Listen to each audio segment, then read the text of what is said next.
বিসমিল্লাহির রহমানির রহিম। আসসালামু আলাইকুম। দীর্ঘদিন অসুস্থ থাকার পর আপনাদের সামনে কথা বলতে পারার জন্য আল্লাহর কাছে শুকরিয়া আদায় করছি। আমার কারাবন্দী অবস্থায় আপনারা আমার কারামুক্তি ও রোগ মুক্তির জন্য সংগ্রাম করেছেন, দোয়া করেছেন।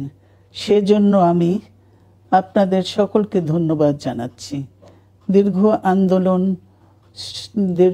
আন্দোলন সংগ্রাম ও ত্যাগের মধ্য দিয়ে আমরা ফ্যাসিবাদী অবৈধ সরকারের কাছ থেকে মুক্তি পেয়েছি। আমি আন্তরিক ধন্যবাদ জানাতে চাই আমাদের বীর সন্তানদের, যারা মরণপণ সংগ্রাম করে এই অসম্ভবকে সম্ভব করেছে। শত শত শহীদদের জানাই শ্রদ্ধা। এ বিজয় আমাদের নতুন সম্ভাবনা নিয়ে এসেছে। দীর্ঘদিনের নজিরবিহীন দুর্নীতি,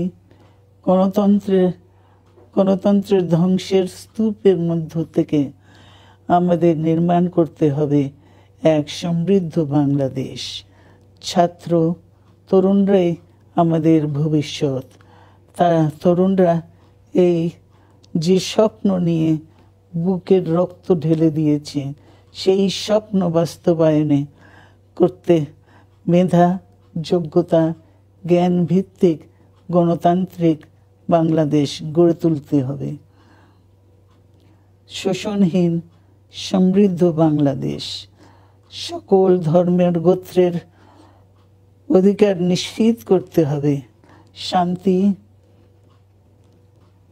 প্রগতি আর সাম্যের ভিত্তিতে আধুনিক বাংলাদেশ নির্মাণে আসুন আমরা তরুণদের হাত শক্তিশালী করি। ধ্বংস নয়, প্রতিশোধ নয়, প্রতিহিংসা নয়, ভালোবাসা, শান্তি ও জ্ঞান ভিত্তিক সমাজ গড়ে তুলি। আল্লাহ হাফেজ। বাংলাদেশ জিন্দাবাদ।